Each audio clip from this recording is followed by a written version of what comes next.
মসজিদের বারান্দার ভিতরে সেজদা দিয়েছে। হঠাৎ করে এমত অবস্থায় আমার নবীজি যখন নাকি সেজদা দিয়েছে, আবু জাহেলের বাচ্চা, আবু লাহাবের বাচ্চারা আমার নবী সরকার দু আলম সেজদা দিয়েছে। আর উটের পচা নারী বুড়িগুলো আনিয়া আমার নবীর মাথার উপরে চাপায়া দিয়েছে। আবু জাহেলের বাচ্চারা ওই দিক দিয়া ফাতেমা নবীরে খুঁজতেছে, আমার বাবা কই ডাকতেন না, আল্লাহ আল্লাহ আল্লাহ, বাবা কই। বাবারে খুঁজতে খুঁজতে আবু জাহেলের সাথে দেখা হয়ে গেছে। আবু জাহেলকে ডাক দিয়ে বলে, চাচা আমার বাবারে তোমরা দেখছো নি? আবু জাহেলের বাচ্চা ডাক দিয়ে বলে, রে ফাতেমা, তোর বাবা মসজিদের ভিতরে তোর বাবার আল্লাহরে সেজদা দিতেছিল, কে যেন তার মাথার উপরে উটের নারী বুড়োগুলো দিয়ে দিয়েছে। মনে হয় তোর বাবা এখনো এই নারী বুড়ির নিচে পড়িয়া মনে হয় মারা গেছে। যাইয়া দেখ। ফাতেমা দিছে দৌড়, ফাতেমা দৌড় দিয়া যাইয়া নারী বুড়িগুলো সরাইয়া আল্লাহর কাছে দুটা হাত তুলে দিয়েছে। ডাক দিয়া বলে, আল্লাহ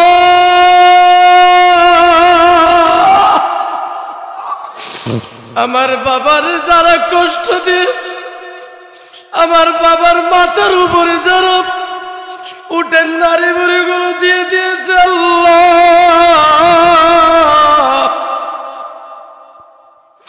ওদেরকে তুমি ধ্বংস করে দাও। আমার নবীজি ফাতেমার হাতটা তাড়াতাড়ি নামাইয়া দিয়েছে। ফাতেমারে ডাক দিয়া বলতেছে, ফাতেমা তুই যেমনে দোয়া করস, আর তোর বাবা যদি একটাবার মন থেকে মনের অজান্তে যদি বের হয়ে যায়, আমিন, আমার আল্লাহ পুরা মক্কা নগরীতে আমেরিকার মতো আগুন জ্বালাইয়া দিবে। কিন্তু না রে ফাতেমা, না, তোর বাবারে তারা চিনে নাই, না চিনিয়া তোর বাবারে তারা কষ্ট দিয়েছে। আরে ফাতেমা, তোর বাবা তো আল্লাহ তোর বাবাকে পাঠাইছে। ওয়া মা আরসালনাকা ইল্লা রাহমাতাল লিল আলামিন।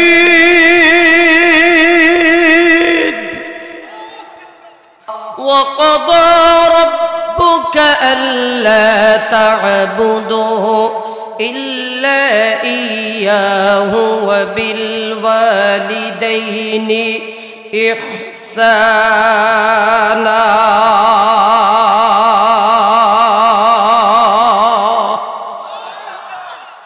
আল্লাহ তাআলা বলতেছে, তোমার রব নির্দেশ দিয়েছেন যে তিনি ছাড়া তোমরা কাহারও ইবাদত করিও না, ইল্লা ইয়াহু ওয়া বিল ওয়ালিদাইনি ইহসানা। আল্লাহ তাআলা বলতেছে, আপনার আমার রব, আপনার আমার মালিক, তিনি বলতেছে তোমরা তোমাদের রব ছাড়া কাহারও ইবাদত, কাহারও বন্দেগী তোমরা করিও না, এবং পিতা মাতার প্রতি সৎ ব্যবহার তোমরা করো। ইল্লা ইয়াহু ওয়া বিল ওয়ালিদাইনি ইহসানা, পিতা মাতার প্রতি তোমরা সৎ ব্যবহার করবে। ইম্মা ইয়াবলুগান্না ইনদাকাল কিবারা আহাদুহুমা আও কিলাহুমা ফালা তাকুল লাহুমা উফফিন ওয়া লা তানহারহুমা ওয়া কুল লাহুমা কওলান কারীমা।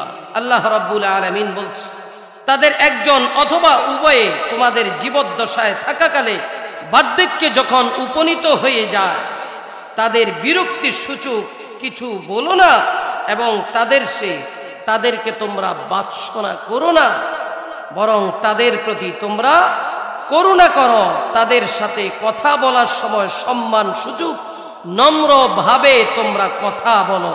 বলেন ওয়াকুল্লাহুমা কাওলান কারীমা। এই কথাটা এতক্ষণ পর্যন্ত যে আয়াতে কারিমার তরজমা শুনলাম, এই কথাগুলো বলেছেন কে? এখন মার সাথে বাবার সাথে খারাপ ব্যবহার করতে নিষেধ করেছে।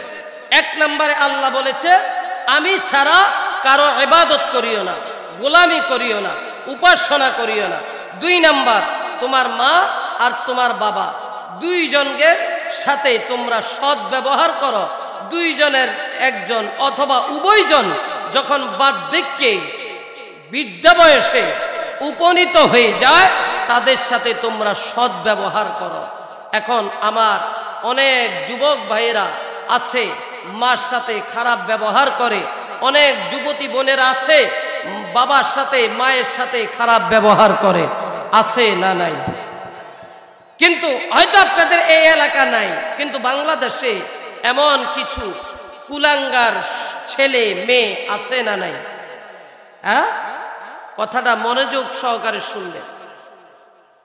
আর এখন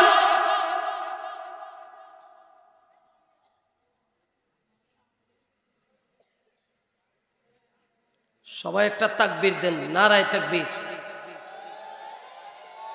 জোরে জোরে জোরে। এই বাইরে এখানে কি গন্ডগোল হইতে আছে? মনে হয় এখানে কি মারামারি হইতে আছে? তাহলে এই মারামারি হইলে এখান থেকে 100 খালি দৌড় দিবেন আর তাকবীর করবেন, দেখবেন সব উষ্টা গায়ে পইরা, এরপরে দোকান যাবো ভাইঙ্গা, এরপরে কব সাইঙ্গা, এরপরে কব তাড়াতাড়ি আয় মাহফিলের ভিতরে ঢোক, তাড়াতাড়ি আওয়াজ শুন। কথা আসতে কন। এই বেচা কিনার ওখানে যাওয়া হবে, কোনো আওয়াজ হবে না। কয় আইয়েন আইয়েন আইয়েন, কি এর কথা আগল কয়, এগুলো কথা বুঝিয়েন না এগুলো, এনে ইচ্ছা কে? এই ভিতরে, এই ভিতরে আনো, রাস্তাতে থিয়ে দিস, আসো। এনে দোয়ান একখান দিয়ে কি লাগাইছে? আল্লাহ হেদায়েত দান করুক, বলেন আমিন। আরো জোরে বলেন আমিন। এগুলো আজকে যারা ওয়াজ শুনবে না, মনে রাখবেন এগুলোর বাপ এরকমই ছিল, ওয়াজ শুনতো না। ওয়াজের মাহফিলে গেলে বাদাম খাইতো, বাদাম। এখন ওই বাদাম খাইতো, মেলা যাইতো, ঠেলা খাইতো। এখন পোলা মাইও এরকমই করে, কিছু কিছু আছে। আপনাদের এলাকা না, এই এলাকা সব বালা। আমি ঢাকা শহরে দেখছি মাহফিল হইলে একটা মেলা বহে, মেলার ভিতরে যায় ঠেলা খায়। আল্লাহ হেদায়েত দান করুক, চিৎকার মেরে বলেন আমিন। সবাই পড়েন আউযু বিল্লাহি মিনাশ শাইতানির রাজীম। আল্লাহ তাআলা কি বলতেছে? যে আল্লাহ তাআলা বলতেছে ওয়া ক্বাদা রাব্বুকা আল্লা তা'বুদু ইল্লা ইয়্যাহু ওয়া বিল ওয়ালিদাইনি ইহসানা। তোমরা তোমাদের রব ছাড়া অন্য কারো ইবাদত বন্দেগী করিও না। এই কথাটা কার? তাহলে বলেন নামাজে দাঁড়াইয়া ইবাদত চলে কার? নামাজ থেকে বের হয়ে খাদ্যের ভিতরে ভেজাল দি, ওজনের ভিতরে কম দি, মানুষের তার সাথে কথার ভিতরে 2 নাম্বারই করি, চলছাতুরি করি, আরেকজনের ওই কাজ কাটতে যাইয়া আরেকজনের জমির আইল কাটটা আমার জমির ভিতরে ঢুকাইয়া ফেলায়, এই ইবাদত চলে কার? কথা কয় না, শয়তানের। কার? আল্লাহ কয় ওয়া ক্বাদা রাব্বুকা আল্লা তা'বুদু ইল্লা ইয়্যা। আল্লাহ বলে আমার গোলামি ছাড়া কারো গোলামি করিস না। নামাজে দাঁড়াইও বলি ইয়্যাকা না'বুদু ওয়া ইয়্যাকা নাস্তাঈন, আল্লাহ তোমার গোলামি করতেছি এবং করব। এখন আল্লাহর গোলামি পরে আল্লাহ তাআলা বলতেছে ইল্লা ইয়্যাহু ওয়া বিল ওয়ালিদাইনি ইহসানা। তোমরা তোমাদের মা আর বাবা দুইজনের সাথে সৎ ব্যবহার করো। এখন বর্তমান যুগের ছেলে আর মেয়ে এরা মার সাথে বাবার সাথে ভালো ব্যবহার করে না। ছেলেটা আসছে ছেলেটা আসছে, বাবাই বলতেছে, এই আব্দুল্লাহ, এই কোথায় গিয়েছিলে আকাশ, কোথায় গিয়েছিলে বাতাস? তোমার কই যাইব, কই যাইব? মেয়েকে বলতেছে, কি বাবা, তোমার স্কুল ছুটি হয়েছে, তোমার কোচিং শেষ হয়েছে, তোমার ভার্সিটি শেষ হয়েছে, 2টা বাজে, তুমি আসলা দে 6টা বাজে, তুমি কোথায় ছিলা? সব সময় আমাকে এমন বলো কেন? আমার স্বাধীনতা নেই? আমি কোথায় যাব? আমি তোমাকে বলবো নাকি? আছে না নেই? কথা আসতে বললেন, আছে আছে। অথচ মাও অবাক হয়ে চাইয়ে থাকে, বাবু চাইয়ে থাকে। এখন এটার কারণ কি? আমি অনেক গবেষণা করে দেখলাম, এর কারণটা কি? এই মার সাথে বাবার সাথে যে ভালো ব্যবহার করে না, তার কারণ কি? কারণ হয়েছে একটা, মনোযোগ দেন। আল্লাহ তাআলা বলতেছে, আমার রব, সূরাতুল বাকারা আপনি উল্টান। আহারে, কোরআন তো আমরা ধরি না, কোরআন তো আমরা পড়ি না, কোরআন দিয়া সমাজ পরিবর্তন করার চেষ্টাও করি না। আমার আল্লাহ তাআলা বলতেছে, কামা আরসালনা ফীকুম রাসূলাম মিনকুম ইয়াতলু আলাইকুম আয়াতিনা ওয়া ইউযাক্কিকুম ওয়া ইউআল্লিমুকুমুল কিতাবা ওয়াল হিকমা। কথাটা কার? আরো আসতে বলেন, কথাটা কার? আল্লাহ বলে, তোমরা সকালবেলা উঠে তোমরা তোমাদের আয়াতগুলো পড়ে ওয়ায়ুযাক্কিকুম তোমরা পবিত্রতা হও, কলবটারে পরিষ্কার করো। এটা আমি সহজে একটা উদাহরণ দিই। সেটা হয়েছে, পাতিলার ভিতরে গোশ রাখেন, মাছ রাখেন, শাক রাখেন, সবজি রাখেন, ভেজিটেবল রাখেন, আপনি পোলাও রাখেন, আপনি রোস্ট রাখেন, যা মন চায় রাখেন, কোনো সমস্যা নাই। কিন্তু নামি দামি খাবারগুলো রাখার আগে পাতিলা কি করতে হয়? জোরে জোরে পরিষ্কার করতে হয়। কিন্তু ময়লাযুক্ত পাতিলাতে আপনি যদি খাবার রাখেন, ওই খাবারটা সুস্বাদু না অসাধু? জোরে জোরে, ভালো না খারাপ? ডাইন পাশের ভাইয়েরা বলবেন, শুধু বাম পাশেরটা চুপ থাকেন। এটা ভালো না খারাপ? গন্ধ না সুগন্ধ? হ্যাঁ, আসতে কইেন। এবার আপনারা ভোট দিবেন, কার আওয়াজ বেশি হয়। একসাথে বলেন, অপরিষ্কার পাতিলার ভিতরে যেই খাবার ঢুকানো হয়, ওই খাবার কি কোনো ব্যক্তি খাবে? হাতটা তুইলা বলেন, খাবে? কারণ ওইটা 1 নাম্বার না 2 নাম্বার? এবার আসে, সহজে এবার বুঝে ফেলেছেন। এবার ওই হিন্দুরা বলে, পহেলা বৈশাখ আসলে বিশেষ করে বলে, রমনা বটমূলে গিয়া বলে, আগে কি সুন্দর দিন কাটাইতাম, আগে কি সুন্দর দিন কাটাইতাম, হিন্দু মুসলমান নাই কোনো ব্যবধান, হিন্দু মুসলমান নাই কোনো ব্যবধান, সকলে মিলিয়া বাউলা গান শুনি টন টন টনা টন টন। নাউজুবিল্লাহ, বাজ্জাই কইেন। আচ্ছা, হিন্দু আর মুসলমানের ভিতরে ব্যবধান আছে না নাই? আসতে বলেন, আছে না নাই?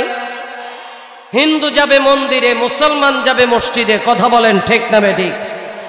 কিন্তু এই কথাটাকে আমি সুন্দর করে সাজাইয়া এই সুরেই বলি, আগে কি সুন্দর দিন কাটাইতাম, সকালে উঠিয়া কোরআন বুকে নিয়া, সকালে উঠিয়া কোরআন বুকে নিয়া, মসজিদে আর মক্তবে আমরা যাইতাম, আগে কি সুন্দর দিন কাটাইতাম। রাস্তায় হেঁটে যায় মুরব্বি দেখিয়া, রাস্তায় হেঁটে যায় মুরব্বি দেখিয়া, মাথাটা নিচে দিয়া সালামটা দিতাম,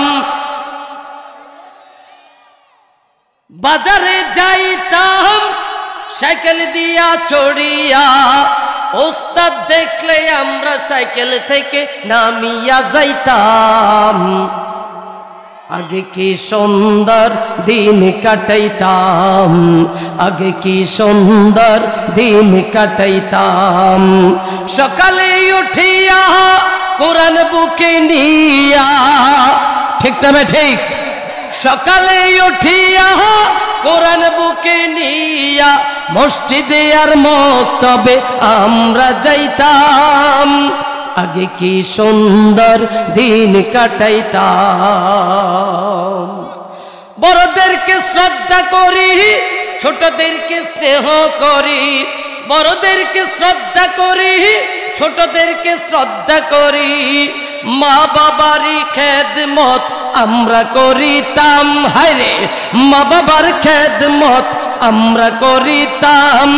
উস্তাদের খেদমত আমরা করিতাম। আগে কি সুন্দর দিন কাটাইতাম। কথা আসতে বলেন, ঠিক না বেটি? কিন্তু এর কারণ কি? কারণ সকালবেলা উঠেই এই কোরআনটা সিনার ভিতরে ঢুকিয়ে দিত। কথা আসতে বলেন, ঠিক না বেটি? মা আর বাবা, আমার মনে আছে আমার বাবা মসজিদে যাইতেছে ফজরের নামাজের টাইমে, যদি উঠতে খালি দেরি হয়েছে, বাঁশের থেকে সিয়ন সিবা, বাঁশের থেকে একটা লাঠি নামাইয়া টান দিয়ে ছিড়া, এদের তো শক্তি আছিল হাতে, লাই আইনা এই যে ক্রাশ ক্রাশ বাড়ি শুরু করত।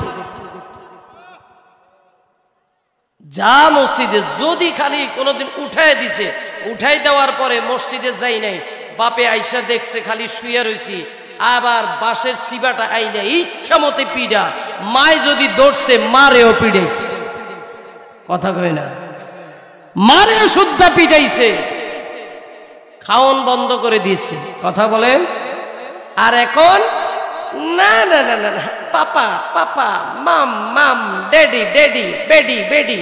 এর পরে যখন কয় মাম্মাম, পাপ্পা পাপ্পা, ড্যাডি ড্যাডি, এর পরে আস্তে করে হাতের ভিতরে স্কুলে যাইয়া এগুলা শিখে শিখে আস্তে করে কোমরে রাখে।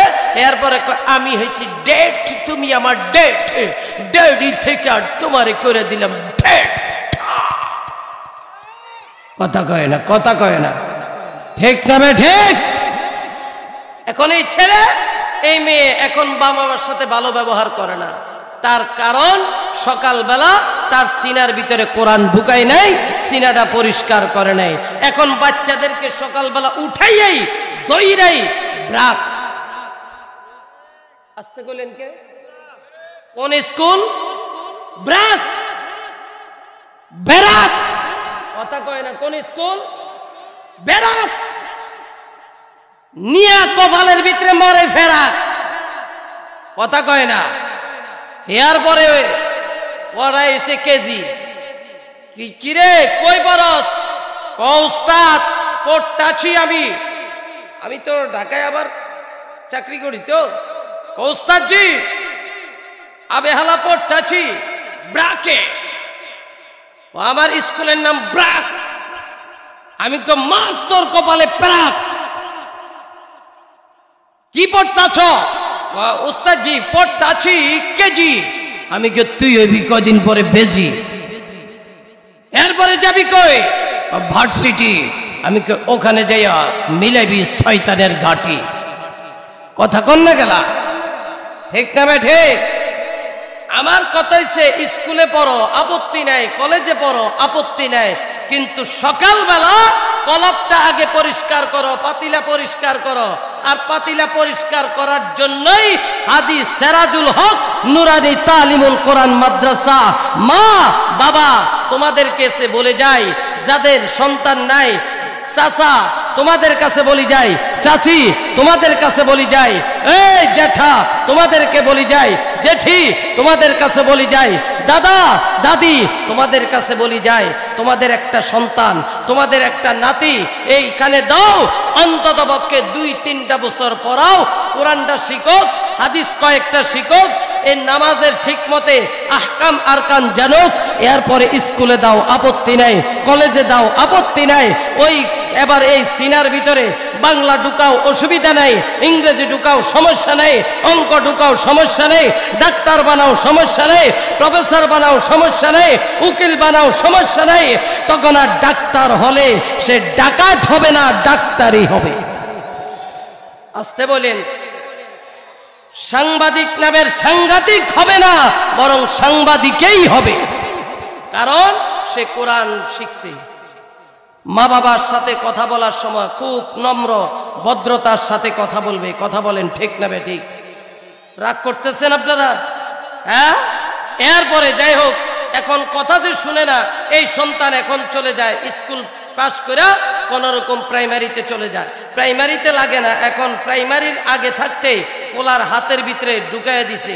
কারণ ওই যে মোবাইলের ভিতরে সবসময় দেখে, মায়েও মোবাইল টিপে, বাপেও মোবাইল টিপে। বাপে অফিস থেকে আইসেই টিপা টিভি, মায় সারাদিন বৈশা বৈশা টিপা টিভি। আর হিন্দি সিরিয়াল তো আছে, ওই এরপরে টিকটক আছে, পোলারে দিয়ে দিছে, মাইয়ারে দিয়ে দিছে, বাবা দেখো দেখো বেবি দেখো বেবি। এখন বেবি দেখতে দেখতে হে যে কত বেবি দেখা বলায়, এখন মায়েরও তো খবর নাই। মা একদিকে সোবার ভিতরে বসে বসে টিপতে আছে, এভাবে টিপতে আছে, বাপেও টিপে, ভাইও টিপে, বোনও টিপে, দাদাইও টিপে, দাদিও টিপে। আগে দাদা দাদি হেরা বসে বসে তসবি টিপতো, আর এখন বসে বসে মোবাইল ঠেলে। কথা কর নাকি? আমার পোলাটা বিদেশ আছে রে, পোলাটার একটু টেলিফোন লাগা। কথা কর নাকি? পোলাটার একটু বিদেশ আছে, টেলিফোন লাগা। এই যে দেখেন, এই পোলা এখন আস্তে আস্তে দেখতে দেখতে এখন বড় হয়ে গেছে। কোন রকম ক্লাস 5 এর আগেই হাতের আঙ্গুল ভিতরে ওই যে বাপে পাঠাইছে, যা তো যা নাটেশ্বর বাজারে যা। মেয়েটা যখন নাকি নেশাখোর হয়ে গেছে, যদি ছোটবেলা থেকে মা যদি তাকে কোরআনটা পড়াইতো, হাদিসটা পড়াইতো, নামাজের মুসাল্লার ভিতরে বসাইতো, পর্দা পর্দার ভিতরে রাখতো, তাহলে এই মেয়েটা আজকে উশৃঙ্খল হইতো না। মেয়েদের গঠনের দিক থেকে এমনিতেই মেয়েরা তাড়াতাড়ি বড় হয়ে যায়। অথচ এই মেয়েটা ক্লাস 8 পর্যন্ত গিয়েছে। ক্লাস 8 যাওয়ার পরে মেয়েটা হঠাৎ করে একদিন তার বাবা হয়েছে পুলিশ ইন্সপেক্টর। একজন ইন্সপেক্টরের মেয়ে হওয়ার পরেও এই মেয়েটা মাকে ডাক দিয়ে বলতেছে, মাগো আমার টাকার প্রয়োজন আছে, টাকা দাও। মা বারবার বলতেছে, কেন তোকে টাকা দিব? প্রতিদিনই তো টাকা নিয়ে যাস, এত টাকা দিয়া কি করো? মা প্রতিদিন তাকে বকাঝকা দেয়। এরপরে মার কাছে চাওয়া বন্ধ করে দিয়েছে। মেয়েটা বাবার কাছে চায়, বাবাকে ডাক দিয়া বলতেছে, আব্বু তোমার কাছে টাকা চাই, তুমি আমাকে টাকা দাও, 50,000 টাকা দাও। একদিন বলে 5,000, একদিন নে 10,000, একদিন নে 20,000। এইভাবে নিতে নিতে একদিন বলতেছে 50,000 টাকা দাও, আমি আমার বন্ধুদের সাথে আমি আমার পিকনিক করব, বন্ধুদের সাথে আড্ডা দিব। কিন্তু একটা বারো পুলিশ ইন্সপেক্টর হওয়ার পরেও রাতের আধারে কত আসামিদেরকে ধরে, কত বাবাখোরদেরকে ধরে, কত গাঁজাখোরদেরকে ধরে, কত হিরোইনখোরদেরকে ধরে, কত সন্ত্রাসীদেরকে ধরে। অথচ নিজের ঘরের ভিতরে সন্ত্রাস বড় লালিত হয়, বাবাখোর লালিত হয়, গাঁজাখোর আছে, নেশাখোর আছে। এটা মা আর বাবা একটা দিনও গভীরভাবে খেয়াল করে না।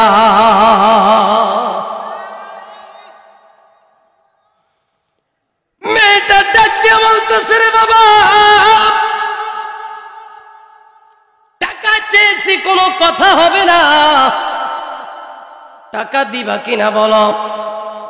মেয়ে ডাক দিয়ে বলতেছে, না আমি কোনো টাকা দিতে পারবো না। বাবাই ডাক দিয়া বলতেছে, মেয়েটা এবার প্ল্যানিং করলো, বাবা কোন দিন টাকা নিয়ে আস, কারণ সন্দুকের ভিতরে টাকা আছে পর্যাপ্ত পরিমাণ। প্ল্যানিং করলো, বন্ধুদের সাথে আড্ডা দিল, অথচ প্রতিটা দিন ঘরের ভিতরে এসে বন্ধুদের সাথে আলাদা রুমের ভিতরে যাইয়া, আর বন্ধুগুলা কি ছেলে বন্ধু, এই ছেলে বন্ধুর সাথে একটা যুবতী মেয়ে প্রতিদিন আড্ডা দেন নিজের ঘরের ভিতরে, রং তামাশা করতেছে। সকালে আসে, রাত্রে বেলায় যায়, মাও কিছু বলে না, বাবাও কিছু বলে না। এইভাবে প্রতিদিন চলতেছে, জিনা ব্যভিচার চলতেছে, মা বাবা কিছুই বলে না। এইভাবে কাল হইয়া দাঁড়ায় গেছে। হঠাৎ করে মা বাবা যখন বাধা দেয়, টাকা দিতে যখন নাকি বারণ করে, এবার বন্ধুরা মিলিয়া এবার তারা প্ল্যানিং করলো যে কিভাবে কি করা যায়। ডাক দিয়ে বলতেছে, আরে ঐশী, তোমার যে পরিস্থিতি, তোমার মা বাবা মনে হয় আমাদের সাথে তোমাকে আর মিশতে দিবে না। মেয়ে ডাক দিয়া বলতেছে, রে বন্ধু, আমার মা বাবাকে আমি পছন্দ করি না, আমিও চাই আমার পথের কাঁটা তারা সরে যাক। সরানোর জন্য কি করতে হবে? এবার ডাক দিয়া বলতেছে, এটার জন্য সহজেই একটা কাজ করতে হবে। তুমি যাইয়া আজকে প্ল্যানিং করিয়া তুমি পানির ভিতরে, ড্রিঙ্কসের ভিতরে একটা ওষুধ মিশাইয়া মারে আর বাবারে খাওয়াইয়া দিবা। যখন তারা তন্দ্রায় যাবে, অচেতন হইয়া যাবে, এমন সময় তাদেরকে পার দিয়া মেরে ফেলবা। যখন নাকি এইভাবে পানির ভিতরে আর ড্রিঙ্কসের ভিতরে ওষুধটা মিশাইয়া দিয়েছে, তাদেরকে অচেতন করিয়া বিছনার ভিতরে শোয়াইয়া দিয়েছে। এমত অবস্থায় নিষ্ঠুর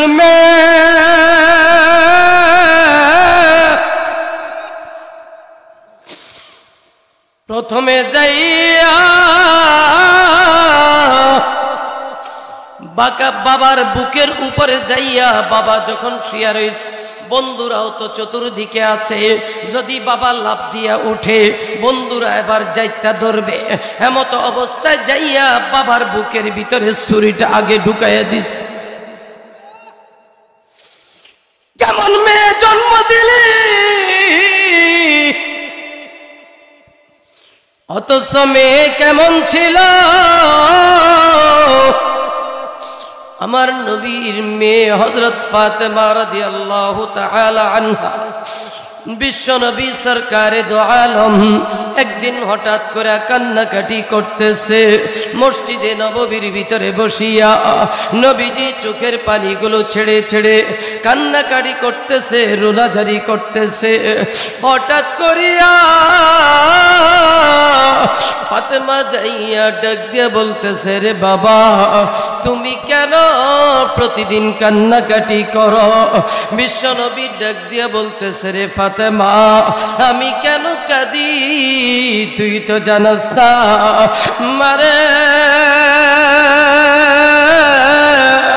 তোর মা যতদিন বেঁচে থাকতো ততদিন আমি রাত্রে বেলা ঘরে না ফিরা পর্যন্ত তোর মা খানা খাইতো না।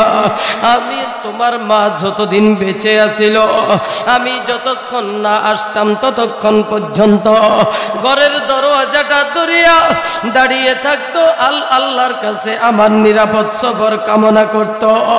তোমার মা আমার জন্য সব সময় পাগল হয়ে থাকতো।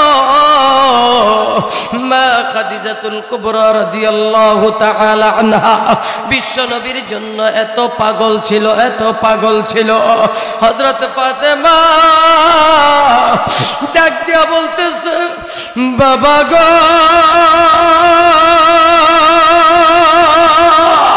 আই ডাকতেন আল্লাহ, বাবা গো,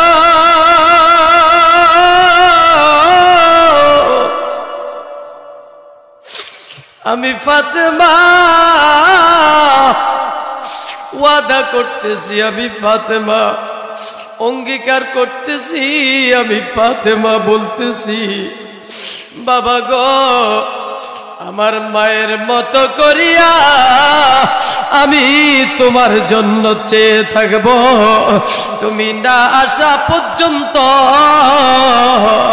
আমি খাবার খাবো না। আমার মায়ের মতো করে তোমার মাথায় আমি তেল মেখে দিব। আমার নবীজি মসজিদের বারান্দার ভিতরে সেজদা দিয়েছে। হঠাৎ করে এমত অবস্থায় আমার নবীজি যখন নাকি সেজদা দিয়েছে, আবু জাহেলের বাচ্চা, আবু লাহাবের বাচ্চারা আমার নবী সরকার দু আলম সেজদা দিয়েছে। আর উটের পচা নারী বুড়িগুলো আনিয়া আমার নবীর মাথার উপরে চাপায়া দিয়েছে। আবু জাহেলের বাচ্চারা ওই দিক দিয়া ফাতেমা নবীরে খুঁজতেছে, আমার বাবা কই ডাকতেন না, আল্লাহ আল্লাহ আল্লাহ, বাবা কই। বাবারে খুঁজতে খুঁজতে আবু জাহেলের সাথে দেখা হয়ে গেছে। আবু জাহেলকে ডাক দিয়ে বলে, চাচা আমার বাবারে তোমরা দেখছো নি? আবু জাহেলের বাচ্চা ডাক দিয়ে বলে, রে ফাতেমা, তোর বাবা মসজিদের ভিতরে তোর বাবার আল্লাহরে সেজদা দিতেছিল, কে যেন তার মাথার উপরে উটের নারী বুড়োগুলো দিয়ে দিয়েছে। মনে হয় তোর বাবা এখনো এই নারী বুড়ির নিচে পড়িয়া মনে হয় মারা গেছে। যাইয়া দেখ। ফাতেমা দিছে দৌড়। ফাতেমা দৌড় দিয়া যাইয়া নারী বুড়িগুলো সরাইয়া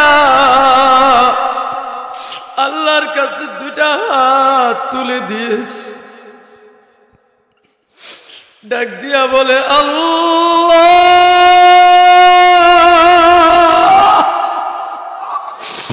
আমার বাবার যারা কষ্ট দিয়েছে, আমার বাবার মাথার উপরে যারা উটের নারী বুড়িগুলো দিয়ে দিয়েছে, আল্লাহ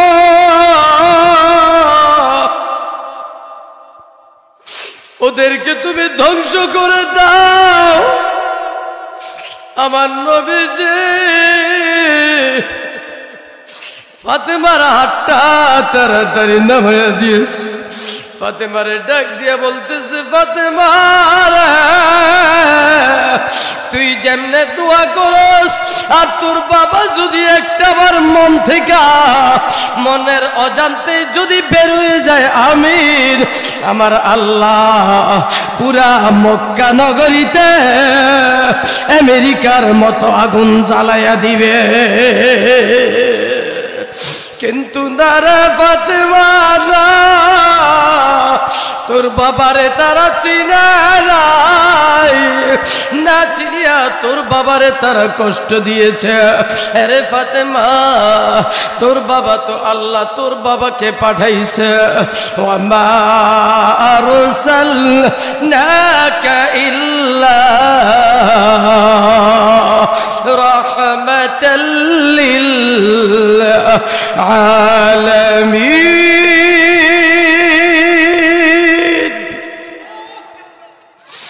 আমার নাটেশ্বরবাসী কেমন মেয়ে ছিল আমার নবীর, কেমন মেয়ে ছিল আমার নবীর।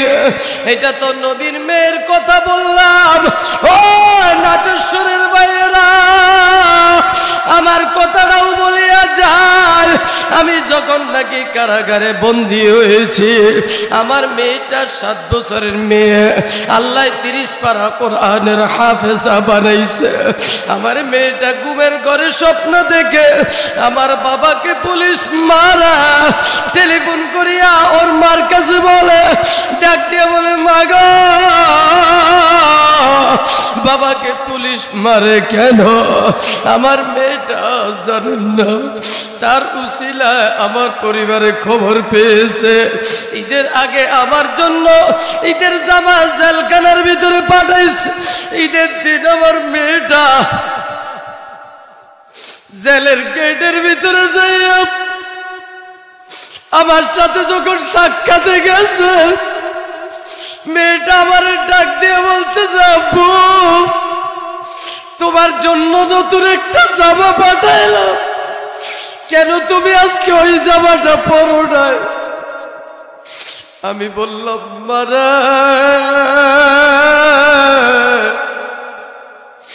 আজকে এই জেলখানার ভিতরে সব তো আসামি। ওই জেলখানার ভিতরে তখন আজিজুল হক ইসলামাবাদী সাহেব ছিল, আইয়ুবী সাহেব ছিল,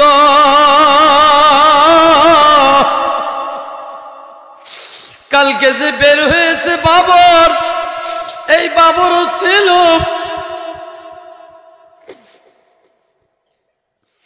আমার ভাইয়ের, আমার মেয়েকে বললাম মারা, জেলখানার ভিতরে তো সব আসামি, আমি এই নতুন জামা কাপড় পরলে আমাকে দেখবো কে? তোমরা তো বাহিরে আছো। আমার মেয়েটা ডাক দিয়ে বলতেছে আব্বু,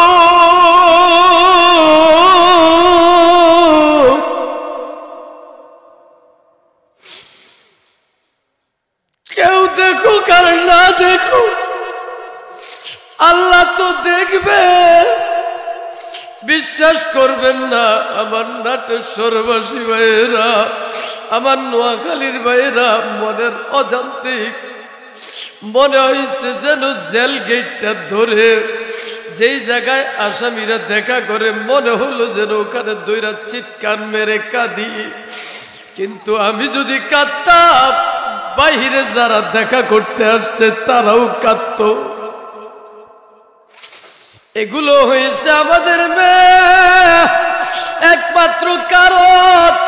ছোটবেলা থেকেই আমরা কোরআনের শিক্ষা দিয়েছি, এই জন্য আল্লাহ পাক একটা নেক সন্তান দিয়েছে। ও মুসলমান ভাই, ঐশীর ঘটনাটা শুনতেছিলাম। এই ঐশী কত বড় নিষ্ঠুর হইয়া বাপের বুকের ভিতরে উঠিয়া বাপের কলিজার ভিতরে ছুরিটা ঢুকাইয়া দিয়েছে। আল্লাহু আকবার,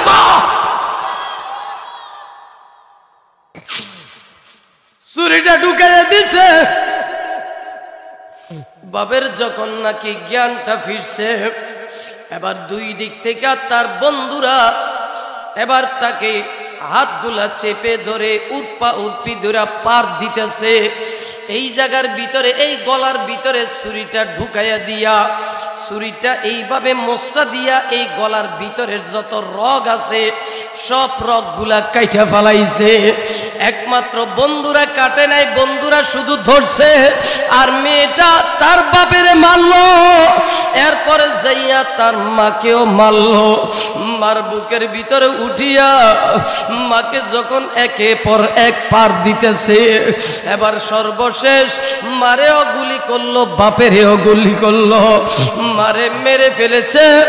মাই ডাক দিয়া বলতেছে, মার যখন জ্ঞান ফিরছে, মাই ডাক দিয়া বলতেছে আরে ঐশী, তুই এত নিষ্ঠুর কিভাবে হইলি? তোরে 10 মাস আমি পেটের ভিতরে ধরেছিলাম, তুই কি 10 মাসের কষ্টের কথা ভুলে গেলি? তুই 2.5 বছর পর্যন্ত তোরে আমি কত কষ্ট করে লালন পালন করলাম, এগুলা তুই কি ভুলিয়া গেছ? আজকে কিভাবে বাপের মারলই, কিভাবে তুই আমারে মারস? এইভাবে মারতেছে, মারতে মারতে মায় বারবার বলতেছে, যতক্ষণ জানছিল সামান্য টাকার জন্য আমাদেরকে আজকে তুই মেরে ফেলতেছ। ও ভাই, তারপরে মেয়ে কত নিষ্ঠুর হয়ে গেছে। কারণ মেয়েটা খাওয়ার আগে, মেয়েটা মারার আগে সে নেশা করে আসছে, তার কমন সেন্স কিছুই ছিল না।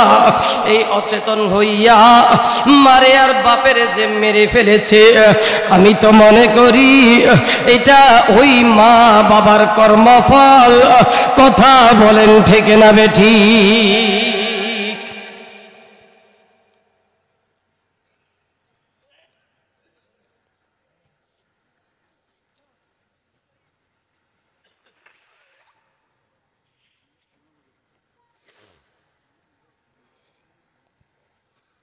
আমার ভাইরা, এই যে মেয়েটা, অথচ এই মেয়েটা যে মারে মারলো, বাপেরে মারলো, এর দ্বারা আপনাকে আমাকে চোখে আঙ্গুল দিয়ে শিখাইয়া দিস। আপনাদের মেয়েগুলারে এখনো সুশিক্ষা দেন। আপনাদের ছেলেগুলারে সুশিক্ষা দেন, না হয় কিন্তু এইভাবে দুনিয়ায় থাকতে মা আপনার কপালে লাঞ্ছনা আছে, বাবা আপনার কপালে লাঞ্ছনা আছে। কথা বলেন ঠিক না বেঠিক? এখন মেয়েটা জেলখানা যাইয়া জায়নামাজ পড়ে, জায়নামাজের ভিতরে বসেছে, মেয়েটা জেলখানা যাইয়া এখন কোরআন শরীফ পড়ে, মেয়েটা জেলখানা যাইয়া এখন তসবিহ টিপে। কেন কেন? এতদিন পর্যন্ত যদি ছোটবেলা থেকে হাতের ভিতরে কোরআনটা দিত, যদি তাকে জায়নামাজটা দিত, এই মেয়ে কোনোদিন মারে আর বাপের খুন করত না, কোনোদিন এই মেয়েটা মা বাবার অবাধ্য সন্তানও হতো না। এখন অধিকাংশ অবিল ওয়ালিদাইনি ইহসানা, মা বাবার সাথে ভালো ব্যবহার করে না। আল্লাহ বলছে ভালো ব্যবহার করো। স্কুলে গেছে, কলেজে গেছে, ভার্সিটি, আপনাদের খারাপ লাগতেছে? হ্যাঁ, এই উঠেন কেন?